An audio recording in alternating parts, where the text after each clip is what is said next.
আজকে 1 নভেম্বর। আমি অফিস থেকে ফিরে একটু খেয়ে রেডি হয়ে আমার দাদার সাথে বেরিয়ে পড়েছি। দমদম থেকে ট্রেন ধরেছি, অনেকটা রাত, তাই বেশ ফাঁকা। আমার সাথে আমার দাদা বসে আছে আর আমার ব্যাগটা হোল্ড করে আছে। আমার জন্য কোনো দায়িত্বই নেই। যাই হোক, শিয়ালদা পৌঁছে গেছি। শিয়ালদা পৌঁছে লোকাল ট্রেন থেকে এক্সপ্রেস ট্রেন ধরতে অনেকটা হাঁটতে হয়। এই হাঁটতে হাঁটতে এ মাথা থেকে ও মাথা যেতে হয়েছে। আমরা পুজো দেবো কালকে, মানে 2 তারিখ। তো রাতের ট্রেন, ট্রেনের কাছে পৌঁছেই গেছি। এই যে দাঁড়িয়ে আছে বাঁ হাতে, এই ট্রেনটি আমাদের। আর এই পাশের ট্রেনটি নিজের গন্তব্যের জন্য ছেড়ে চলে যাচ্ছে। আমাদের ট্রেনটা ছাড়তে একটু সময় আছে, বাট আমাদের জেনারেল বগি যেহেতু, আমাদের একটু খুঁজতে হয়েছে, বাট আমরা সিট পেয়েছি।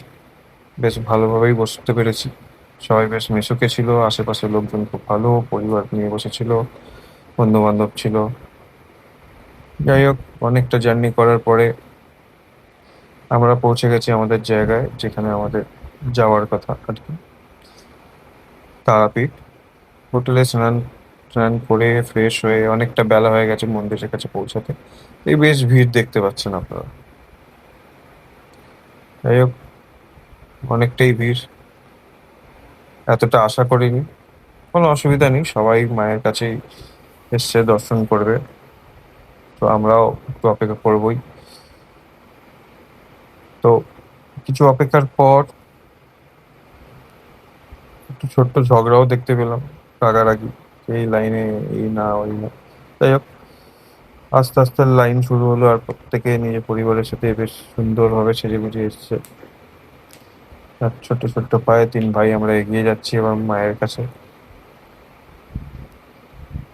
চারিদিকটা বেশ ফুল মালা দিয়ে সাজানো। এখানে দেখতে পাচ্ছেন অনেকে অনেকের পরিবার নিয়ে, ফ্যামিলি, বন্ধু বান্ধব, প্রিয়জনকে নিয়ে এসছে। আর সেই লাইনের মধ্যেই হাঁটতে হাঁটতে আমি খুঁজে পেয়েছি একটি কাপলকে। এই কাপলটি 2 পা হাঁটলে একটা করে ফটো নিচ্ছে। নেই দেখুন, একবার নিল, আর একটু হাঁটলাম, হাঁটার পরে এই আর একটা ছবি। আচ্ছা, এটা 2য় নম্বর। আর একটু হাঁটলো, এবার সেলফি নিচ্ছেন ওরা।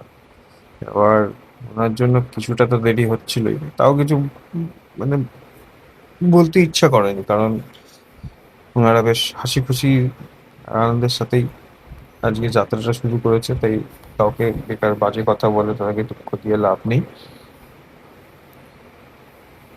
তো পুজো পাঠ দিয়ে বাইরে বেরিয়েছি। আর বাইরের দৃশ্যটা দেখুন, সবাই এখনো লাইন দিয়ে ফুলমালা রেডি করছে, মাকে দেবেন।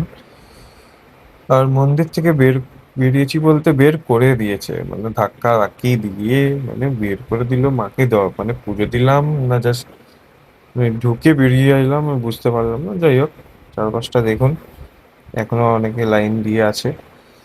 আর এই আমার দাদা, এই আমার ভাই, আমরা 3জনে এসেছিলাম পুজো দিতে।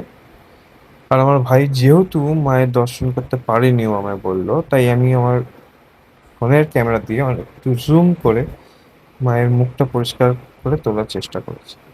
যারা এখনো এই ভিডিওটি দেখছেন, তারা এই মায়ের মুখটা দেখতে দিন, আপনাদের দিন ভালো হয়।